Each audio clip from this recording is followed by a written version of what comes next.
નમસ્કાર દોસ્તો, જય હિન્દ. લક્ષ્યમ એકેડેમીના આ ડિજિટલ યુટ્યુબ પ્લેટફોર્મ પર આપ સૌ દોસ્તોનું હાર્દિક સ્વાગત છે. દોસ્તો, આજે 26 તારીખ થઈ છે અને બપોરના 2 વાગ્યા છે. એટલે કે GSSB એટલે કે ગૌણ સેવાના દ્વારા જે રેવન્યુ તલાટી વર્ગ 3 માટેના ફોર્મ ભરાવાના શરૂ થઈ રહ્યા છે. એટલે આજથી લઈ અને 10 તારીખ સુધી આ ફોર્મ ભરાશે. જે પણ મિત્રો આની અંદર ફોર્મ ભરવા ઈચ્છે છે એ તમામ મિત્રો આ વિડીયો એ જોઈ અને પછી જ ફોર્મ ભરજો, કેમ કે અહીંયા તમારા માટે ખૂબ મહત્વની એવી માહિતી એ રહેશે. અને આ વિડીયો તમારા મેક્સિમમ લોકો સુધી પહોંચાડજો, કેમ કે અહીંયા જો ફોર્મ ભરવામાં કોઈ પણ પ્રકારની ભૂલ થશે તો એ ભૂલ તમને આવનારા ડોક્યુમેન્ટ વેરિફિકેશન વખતે નડશે. મેઇન્સ વખતે પણ આ જ પ્રકારની ભૂલ એ નડશે. એટલે આ આખો વિડીયો છે પ્રોપર વ્યવસ્થિત જે છે એ જોઈ અને પછી જ એ પ્રોપર સમજી અને પછી જ આખું ફોર્મ છે એ ભરશો. તો આપણને હવે એટલી ખબર છે કે 2389 જગ્યા ઉપર આ રેવન્યુ તલાટીની ભરતી એ આવી ગઈ છે અને આખું ઓનલાઈન ફોર્મ કેવી રીતે ભરવું, સ્ટેપ બાય સ્ટેપ એક એક વસ્તુ તમારી સામે મૂકતો જઈશ. એટલે ધ્યાનથી વ્યવસ્થિત રીતે પ્રોપર રીતે જે છે એ આખું સમજી લ્યો. તો દોસ્તો, હવે આવી રીતે તમે જ્યારે ફોર્મ ભરવા જશો તો ક્યાંથી ભરાશે? તો કે એ ઓજસની જે વેબસાઇટ છે government of Gujarat, any website ઉપરથી ફોર્મ ભરાશે. ગૂગલ ઉપર ઓજસ કરીને લખશો એટલે ચોક્કસથી સૌથી પહેલી જે લિંક ખુલે છે ત્યાંથી એના માધ્યમથી તમે ફોર્મ છે એ ભરી શકશો. એટલે સિમ્પલ ખબર પડી ગઈ કે ભાઈ આ ફોર્મ છે એ કેવી રીતે એ ભરાશે. આ પહેલી માહિતી. એટલે આવી રીતે જે ખુલશે, હવે આમાં તમે જશો એટલે આ ઓનલાઈન જોબ એપ્લિકેશન સિસ્ટમ જે ગવર્મેન્ટ ઓફ ગુજરાતની છે એના માધ્યમથી આ ફોર્મ ભરાશે. તમે આ તમારું સૌથી પહેલું હોમ પેજ ખુલશે. આ હોમ પેજ ખુલશે એટલે અહીંયા ઓનલાઈન એપ્લિકેશન લખ્યું છે. એ ઓનલાઈન એપ્લિકેશન જે લખ્યું છે એના ઉપર તમે અહીંયા ક્લિક કરશો એટલે તમને આવી રીતે apply, edit, upload photo and signature, confirm અને print application form and pay fees આવી રીતે લખેલું દેખાશે. આમાં સૌથી પહેલો ઓપ્શન તમારે સિલેક્ટ કરવાનો છે અપ્લાય, કારણ કે તમારે અહીંયા અપ્લાય કરવાનું રહેશે. જેવું તમે અપ્લાય કરશો એટલે આવી એક વિન્ડો ખુલશે. અહીંયા સિલેક્ટ ઉપર ક્લિક કરશો એટલે અહીંયા 3 ઓપ્શન તમને દેખાશે: ગુજરાત પંચાયત સેવા પસંદગી બોર્ડ, ગુજરાત ગૌણ સેવા પસંદગી મંડળ અને એની નીચે સ્પીપા. આમાંથી તમારે ગુજરાત ગૌણ સેવા પસંદગી મંડળ એ તમારે સિલેક્ટ કરી લેવાનું રહેશે.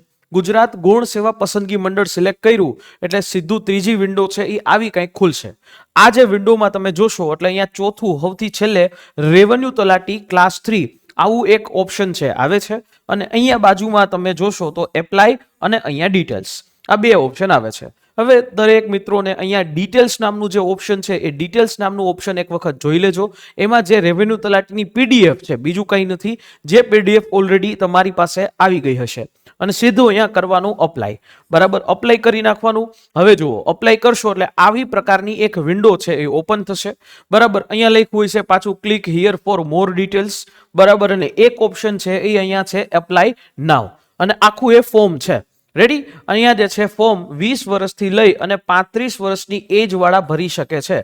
પણ અહીંયા એસસી, એસટી, એસસીબીસી, ઈડબ્લ્યુએસ એ બધા જ લોકોને એજ રિલેક્સેશન મળવા પાત્ર રહેશે. એટલે આ વસ્તુ થઈ ગઈ. હવે જેવું અહીંયા અપ્લાય ઉપર ક્લિક કરશો એટલે પછી નેક્સ્ટ વિન્ડો કંઈક આવી ઓપન થશે. હવે અહીંયા નેક્સ્ટ વિન્ડોની અંદર અહીંયા લખ્યું છે રજિસ્ટ્રેશન નંબર અને date of birth. Registration number જે છે એ તમારી, ધારો કે રજિસ્ટ્રેશન નંબર એટલે શું? હવે ઘણા બધા ઉમેદવારોએ જે લોકો વારંવાર ઓજસ ઉપર ફોર્મ ભરી રહ્યા હોય તો એ લોકોને વારંવાર ફોર્મ ન ભરવું અને કેટલીક ડિટેલ્સ છે એ સેવ કરેલી હશે તો એમની પાસે OTR one time registration number હશે. જો તમે વન ટાઈમ રજિસ્ટ્રેશન નંબર તમને યાદ નથી તો અહીંયા ફોરગેટ રજિસ્ટ્રેશન નંબર એ કરી અને એ તમે જોઈ શકશો. નામ, નંબર, તમારા નંબર નાખીને તમારી date of birth, mobile number અને ડેટ ઓફ બર્થથી તમને OTR નંબર ખબર પડી જશે. પણ જે મિત્રો છે સૌથી પહેલી જ વખત ફોર્મ ભરે છે તો એ મિત્રો જે છે એ અહીંયા સ્કીપ કરીને સીધું એ ફોર્મ ભરે એટલે તમને અહીંયા ડાયરેક્ટલી એ ફોર્મ ભરવાનું પેજ છે એ ઓપન થશે. જે લોકો OTR એટલે કે વન ટાઈમ રજિસ્ટ્રેશનથી ફોર્મ ભરશે એ લોકોએ અહીંયા અપ્લાય વિથ OTR તરીકે એ કરી દેવાનું. વન ટાઈમ રજિસ્ટ્રેશન નંબર છે એનાથી ક્લિક કરી દેવાનું. બરાબર, એટલે આવી રીતે. બાકી જે છે એ સ્કીપનું ઓપ્શન છે એ જોવાનું, એટલે ત્યાં કરી લેવાનું. બરાબર, હવે એના પછી જેવું તમે સ્કીપ કરો એ તમે આવશો નેક્સ્ટ વિન્ડો કંઈક આવી ખુલશે. બરાબર, અહીંયા લખ્યું હશે રેવન્યુ તલાટી ક્લાસ 3 અને GSSB 2025-26 અને 301મો નંબર છે એ અહીંયા તમારો લખાયેલો હશે. હવે આટલી વસ્તુ થઈ ગઈ. હવે શું થશે તો કે અહીંયા તમારી પર્સનલ ડિટેલ્સ છે, પર્સનલ માહિતી જે છે એ તમારે આપવાની રહેશે. બરાબર, અહીંયા તમારે મિસ્ટર હોય તો મિસ્ટર, મિસ હોય તો મિસ, મિસિસ હોય તો મિસિસ એ તમારે લખવાનું. અહીંયા તમારી સરનેમ, અહીંયા તમારા જે તમારું પહેલું નામ. હવે અહીંયા તમારું જે નામ છે એ તમારું ધોરણ 10 છે ને, 10મા ધોરણની જે માર્કશીટ હોય ને એ માર્કશીટની મુજબ લખવાનું. ઘણા બધા લોકો હોય કે કુમાર હોય, લાલ હોય, તો એવી રીતે ધોરણ 10ની માર્કશીટમાં જે પ્રમાણે તમારું નામ છે એમ રીતે લખવાનું. અહીંયા તમારી સરનેમ, અહીંયા તમારું નામ અને અહીંયા તમારું પપ્પાનું નામ. બહેનો, જે બહેનોએ લગ્ન કર્યા છે એ લોકોએ હસબન્ડનું નામ લખવાનું રહેશે. બરાબર, અને અહીંયા એ જે પણ હોય એમનું ઉમેદવારનું મમ્મીનું નામ, માતાનું નામ લખવાનું. અહીંયા તમારી જેન્ડર, મેલ હોય તો મેલ, ફિમેલ હોય તો ફિમેલ. અહીંયા તમારી ડેટ ઓફ બર્થ અને અહીંયા તમારું મેરિટલ સ્ટેટસ.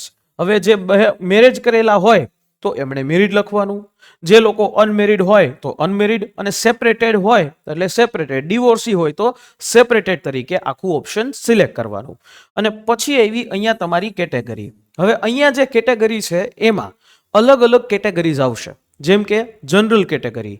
જનરલ કેટેગરી વાળાએ બીજું કોઈ એનું સર્ટિફિકેટ અનામત માટે રાખવાનું હોય નહીં. એના પછી આવે EWS. તો EWS વાળા મિત્રો હોય તો એને સર્ટિફિકેટ એ આપવામાં આવ્યું હોય. EWS નો જો એ લાભ લેવા માંગે તો એ સર્ટિફિકેટ છે એમણે અહીંયા આપવું પડે. એનો નંબર છે લખવાનો થાય. બીજું કોઈ અપલોડ અત્યારે નથી કરવાનું, પણ એનો નંબર છે લખી દેવાનો થાય. પછી તો કે SC હોય તો એમનું સર્ટિફિકેટ હોય, કાસ્ટ સર્ટિફિકેટ. OBC હોય એટલે કે SEBC હોય તો એમનું નોન ક્રિમિનલ સર્ટિફિકેટ નંબર અને સાથે સાથે કાસ્ટ સર્ટિફિકેટ, આ બંને તમારે નાખવાના થાય. એવી રીતે તમામ માટે હોય. જેમ કે હું અહીંયા તમને બતાવું છું કે માની લ્યો કે તમે અહીંયા SEBC સિલેક્ટ કર્યું, ફોર એક્ઝામ્પલ SEBC સિલેક્ટ કર્યું, તો તમારે અહીંયા કાસ્ટ સર્ટિફિકેટ નંબર. હવે આ કાસ્ટ સર્ટિફિકેટ નંબર એટલે શું તો કે તમે SEBC કાસ્ટની અંદર આવો છો તો તમને માટે સામાજિક અને શૈક્ષણિક રીતે પછાત છો એવું એક સર્ટિફિકેટ આપવામાં આવ્યું હોય. કાં તો એ પીળા કલરમાં હોય અથવા તો સફેદ કલરમાં હોય. એ સર્ટિફિકેટ છે એ તમારે અહીંયા નાખી દેવાનું, એનો નંબર નાખવાનો અહીંયા. પછી એ તમને ક્યારે ઇસ્યુ કર્યું છે એ નાખી દેવાનું. અને એ તમને ક્યાંથી કાઢ્યું છે તો કે ગુજરાતમાંથી કાઢ્યું હોય તો ગુજરાતમાં. અને એની નીચે અહીંયા નોન ક્રિમિલિયર સર્ટિફિકેટ નંબર નાખવાનો રહેશે. નોન ક્રિમિલિયર સર્ટિફિકેટની અહીંયા ડેટ નાખવાની રહેશે. હવે નોન ક્રિમિલિયર સર્ટિફિકેટ છે ને, જે અહીંયા 3 નાણાકીય વર્ષ હોય, 3 નાણાકીય વર્ષ એ મુજબ તમારે કરવાનું થાય. બરાબર, એ ચેક કરી લેજો કે એ અત્યારે હાલમાં વેલિડ છે કે નહીં. બીજી વાત કે નોન ક્રિમિલિયર સર્ટિફિકેટ છે એમાં તમે જોશો ફોર એક્ઝામ્પલ 1 2 3 4 5 રીતે નંબર આપ્યા છે અને ઓબ્લિક કરીને જે વર્ષે કાઢ્યું હોય, ધારો કે 2025 કાઢ્યું હોય તો 2025 હોય. પણ તમારે એ નોન ક્રિમિલિયર સર્ટિફિકેટનો નંબર જે હોય, આ જે નંબર છે ફોર એક્ઝામ્પલ, તો એ પણ લખી શકો. અને અહીંયા તો તમે એની ડેટ તો આપો જ છો. ડેટ જે છે એ તમારે અહીંયા દઈ દેવાની આવે. અને એ કોણે તમને કાઢી આપે છે એ તમારા નોન ક્રિમિલિયર સર્ટિફિકેટમાં એ કોણ સાઇન કર્યું છે એનો જે અધિકારી હોય એ અધિકારી જે છે એ કયો છે, સક્ષમ સત્તાધિકારી, એ તમારે અહીંયા એ સિલેક્ટ કરી લેવાનું. બરાબર, એટલે આવી રીતે જે છે તમારે ધારો કે સિલેક્ટ કરીને આગળ તમે જઈ શકો છો. ફોર એક્ઝામ્પલ આપણે વાત કરીએ કે ST કેટેગરીના હોય તો એમના માટે ખાલી કાસ્ટ સર્ટિફિકેટ જ આવે. અને એ કાસ્ટ સર્ટિફિકેટ ગુજરાતી વાળું ચાલે. બરાબર, અહીંયા ઇંગ્લિશ વાળું હોય નહીં તો ચાલશે, ગુજરાતી વાળું હોય એ જ અહીંયા જોશે. બરાબર, કાસ્ટ સર્ટિફિકેટ નંબર અહીંયાની એ ક્યારે કાઢવામાં આવ્યું અને એ કયા રાજ્યમાંથી કાઢવામાં આવ્યું. એવી રીતે EWS વાળા માટે કે EWS નો કાસ્ટ એનો નંબર છે, સર્ટિફિકેટ નંબર ક્યારે કાઢવામાં આવ્યું છે એ આપી દેવાનો. અને અહીંયા એ કોણે, કયા એવા અધિકારીએ EWS સર્ટિફિકેટ એ મંજૂર કર્યું, એ સક્ષમ સત્તાધિકારી, અને અહીંયા એ કયા રાજ્યમાંથી કાઢ્યું છે એની ડિટેલ તમારે આપી દેવાની. બરાબર, પછી એવી જ રીતે ST વાળા મિત્રો હોય એટલે કે અનુસૂચિત જનજાતિ વાળા મિત્રો, એમને પણ અહીંયા કાસ્ટ સર્ટિફિકેટ નંબર આપી દેવાનો. બરાબર, અહીંયા કાસ્ટ સર્ટિફિકેટની ડેટ આપી દેવાની. અને અહીંયા કાસ્ટ સર્ટિફિકેટ કયા રાજ્યમાંથી કાઢવામાં આવ્યું છે એની ડિટેલ છે એ આપી દેવાની. જેવું આ કરશો એટલે સીધું જે છે એ કમ્યુનિકેશન ડિટેલ્સ છે એ તમને પૂછશે. તમારું અત્યારનું જે એડ્રેસ હોય એ તમારે અહીંયા લખી દેવાનું રહેશે. એ સ્ટેટ એટલે કે ગુજરાત રાજ્ય, ડિસ્ટ્રિક્ટ જે તમારો હોય એ, અહીંયા એનો તાલુકો અને અહીંયા પિનકોડ. જો આ સેમ વસ્તુ હોય તો સેમ તમારે અહીંયા ટાઈપ કરી દેવાનું રહેશે. બરાબર, પરમનન્ટ એડ્રેસ તમારે સેમ હોય તો એ જ રીતે રાખવાનું. અહીંયા મોબાઈલ નંબર એવો જ આપવાનો રહેશે કે જે મોબાઈલ નંબર ચાલુ હોય, કારણ કે આવનારા સમયમાં ઓટીપી થી માંડીને બધી જ વસ્તુઓ છે એ એમાં જશે, એટલે એવો મોબાઈલ નંબર આપજો. બરાબર, મોબાઈલ નંબર અહીંયા નાખવાના. નેશનાલિટી તો ઇન્ડિયન જ હોય. અહીંયા તમારે ઈમેલ આઈડી આપી દેવાનું, કારણ કે ઈમેલ આઈડીમાં પણ એક ઓટીપી છે એ જનરલી જતો હોય છે.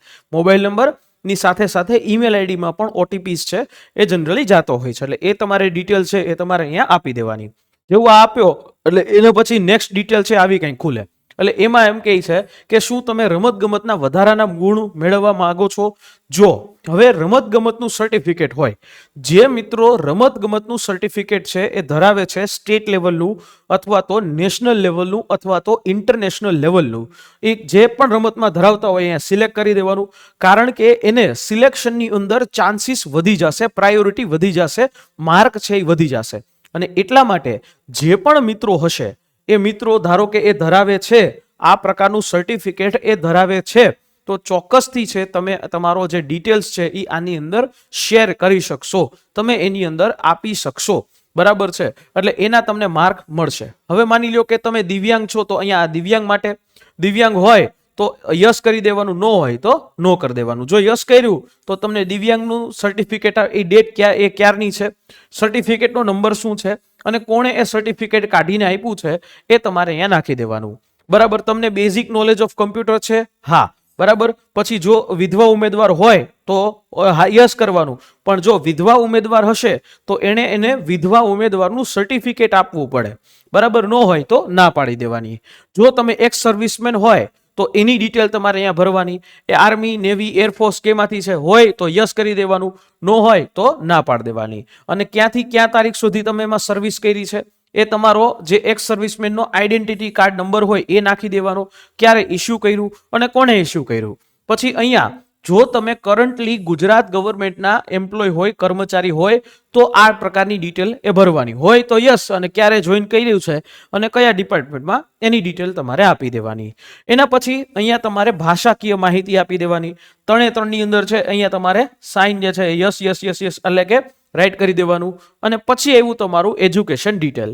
હવે એજ્યુકેશન ડિટેલમાં આ વખતે આ રિક્રુટમેન્ટ રૂલ્સની અંદર શું થયું તો કે પહેલા ગુણ સેવા છે એ જે સ્ટુડન્ટ, જે ઉમેદવાર ફાઇનલ યરમાં છે અથવા તો જે ઉમેદવાર એ લાસ્ટ સેમેસ્ટરમાં હોય તો એના માટે એલિજિબલ નહોતું કરતું. પણ આ વખતે ગુણ સેવાએ એની ગ્રેજ્યુએટની સાથે સાથે જે ઉમેદવાર તાજેતરમાં હમણાં જ પરીક્ષા દઈને નીકળશે, ફાઇનલ યર ગ્રેજ્યુએશન હજી કમ્પ્લીટ નથી થયું અથવા તો લાસ્ટ યરમાં છે, એવો પણ ભરી શકશે.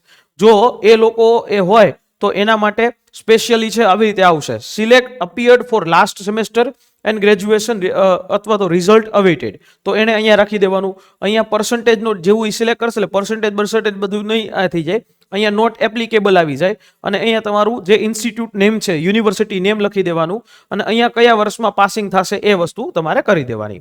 જે મિત્રો ગ્રેજ્યુએટ છે, સ્નાતક છે, એને તો એની ગ્રેજ્યુએટ લખી દેવાનું. એની ગ્રેજ્યુએટ તમે લખી નાખો એટલે પછી જે છે એ તમને અહીંયા પર્સન્ટેજ ડિટેલ, પર્સન્ટાઇલ ડિટેલ પૂછે. હવે જીટીયુ વાળા ઘણા બધા મિત્રો હશે, અથવા તો જે સ્પેશિયલી આપણે વાત કરીએ સીજીપીએ તમારા રિઝલ્ટમાં હોય, ઘણા લોકોને પર્સન્ટેજ હોય, એટલે સીજીપીએ હોય તો તમારે ગૂગલ ઉપર જઈ સીજીપીએ ટુ પર્સન્ટેજ કન્વર્ટર કરી નાખવાનું, અને એ જે પર્સન્ટેજ તમને મળે એ તમારે અહીંયા નાખી દેવાના. તમારો જે પણ ક્લાસ હોય, એટલે કે first class, second class, distinction, એ રાખી દેવાનું. જો તમને આવો કોઈ ક્લાસ ન આપ્યો હોય તો નોટ એપ્લિકેબલ એ ને એ કરી દેવાનું. સીજીપીએ વાળા હોય એને નોટ એપ્લિકેબલ કરી દેવાનું. અહીંયા તમારી જે યુનિવર્સિટીનું નામ લખી દેવાનું, અહીંયા સ્ટેટ, અહીંયા પાસિંગ યર, અને અહીંયા જે છે એ લાસ્ટ ટ્રાયલ સીટ નંબર લખી દેવાના. જે છેલ્લું સર્ટિફિકેટ તમારું હોય એનો નંબર લખી દેવાનો. હવે બીજી વાત કે માની લ્યો કે તમે જે તમારું ગ્રેજ્યુએશન 3 વર્ષની જગ્યાએ 4 વર્ષ થાય છે, તો તમારે અહીંયા 2 ટ્રાયલ લખી દેવાની. જો 4 વર્ષની જગ્યાએ 5 વર્ષ થાય તો તમારે અહીંયા જે છે ટ્રાયલ 1ની જગ્યાએ 2 વધી જાય, એટલે કે એ તમારે વધારતી જવાની. અને એના પછી જે છે નેક્સ્ટ આવે છે, બરાબર, તમે સીધું સેવ કરીને આગળ જશો એટલે પછી જે છે એ તમારું એક એપ્લિકેશન નંબર છે એ તમારો આવી રીતે આવશે. બરાબર છે, અહીંયા તમને લખેલું હશે યોર એપ્લિકેશન નંબર, ને અહીંયા એ એપ્લિકેશન નંબર લખેલું હશે. અહીંયા તમારું નામ આપી દીધું હશે, એટલે આનો મતલબ એવો થયો, જેવું તમે સેવ કરશો એટલે એનો મતલબ એવો થશે કે તમારું જે એપ્લિકેશન છે, જે ડેટા છે એ સેવ થઈ ચૂક્યો છે. હજી સુધી આ એપ્લિકેશન જે છે કન્ફર્મ નથી થઈ. બરાબર. હવે આના બાદ તમારે શું કરવાનું, તો કે તમારે અહીંયા જવાનું રહેશે. શું? તો કે ઓનલાઈન એપ્લિકેશનમાં જઈ અને ત્યાંથી અપલોડ ફોટો સિગ્નેચર જે છે એ પણ કરી શકશો. બે જગ્યાએ આવશે, અહીંયા અને અહીંયા, બંને જગ્યાએ. એટલે ફોટો અને સિગ્નેચર છે એ તમારે અપલોડ કરી દેવાની. બરાબર. ફોટો અને સિગ્નેચર જે એવી અપલોડ કરવી કે જે છેલ્લા 1 વર્ષની હોય. બરાબર. છેલ્લા 1 વર્ષનો જે તાજો ફોટો હોય ને એ અપલોડ કરજો, 3-4 વર્ષ જૂનો ફોટો નહીં. અરે એવું હોય તો મોબાઈલમાંથી ફોટો જે છે એ પાડી અને કરી શકો છો, એ અપલોડ કરી દેવાની. બરાબર. અપલોડ કરી એટલે એ કરવા માટે જે છે અહીંયા એપ્લિકેશન નંબર છે એ તમારા મોબાઈલ નંબરમાં આવશે, તમારા ઈમેલ આઈડીમાં આવશે. એ એપ્લિકેશન નંબર નાખી, ડેટ ઓફ બર્થ નાખી, કેપ્ચા કોડ નાખી અને તમે અપલોડ છે એ કરી શકશો. પણ તાજો છેલ્લા 1 વર્ષ જૂનો આ ફોટો કરશો, જેથી કરીને તમને ક્યાંય વાંધો ન આવે. અને એ રીતે તમે જુઓ પછી જે છે તમે એ અપલોડ કરી અને ફી ભરવા માટે આવશે. કારણ કે આમાં એવું છે કે અનામત કેટેગરીએ પણ 400 રૂપિયાની ફી ભરવાની રહેશે અને જે બિન અનામત કેટેગરી છે એને 500 રૂપિયાની ફી ભરવાની રહેશે. આ જે પણ ફી તમે ભરશો એ ફી તમને, જો તમને 40% માર્ક પ્રિલિમ પરીક્ષામાં આવે છે તો તમને આખી ફી જે છે એ તમને રિટર્ન મળી જશે, રિફંડ મળી જશે, બાકી નહીં મળે. અને એટલા માટે તમારે અહીંયા ફી જે છે ઓનલાઈન ભરવાની. અહીંયા ફીઝના સેક્શનમાં આવશો એટલે પે ફીઝ આવશે અને એમાંથી જે છે તમારે અહીંયા સિલેક્ટ કરી દેવાનું રેવન્યુ તલાટી અને date of birth, captcha code નાખી અને એપ્લિકેશન ફોર્મ ભરી દેવાનું, એટલે એ પ્રિન્ટ કરી લેવાનું અને ફી જે છે એ ઓનલાઈન પે કરી દેવાની. આટલી પ્રોસેસ છે. અહીંયા જે પણ તમારું એપ્લિકેશન ફોર્મ આવે છે એ એપ્લિકેશન ફોર્મની એક પ્રિન્ટ કાઢી લેશો અને એની સાથે સાથે એ જ એપ્લિકેશન ફોર્મને તમારે કોઈ પણ એવી જગ્યાએ પેન ડ્રાઈવમાં, તમારી ગૂગલ ડ્રાઈવમાં કે ગમે તે જગ્યાએ સેવ કરીને રાખજો. કારણ કે આ જ એપ્લિકેશન ફોર્મ જ્યારે તમે મેન્સના ફોર્મ ભરવા જાશો ત્યારે જરૂર પડશે. બરાબર. એટલા માટે કહીએ છીએ કે આ એપ્લિકેશન ફોર્મને સાચવીને રાખજો કે જેથી એ એપ્લિકેશન ફોર્મના આધારે તમારું રિઝલ્ટ પણ ચેક થઈ શકે અને તમને માની લ્યો કે ફોર એક્ઝામ્પલ કાલ સવારે તમારે ધારો કે મેઇન્સ આવે છે તો ત્યારે એ અપલોડ કરવાનું થશે. આમાંથી એક પણ જગ્યાએ કોઈ પણ ખોટી રીતે વસ્તુ ન કરતા, જેથી કરીને તમને આગળ જતા ન નડે.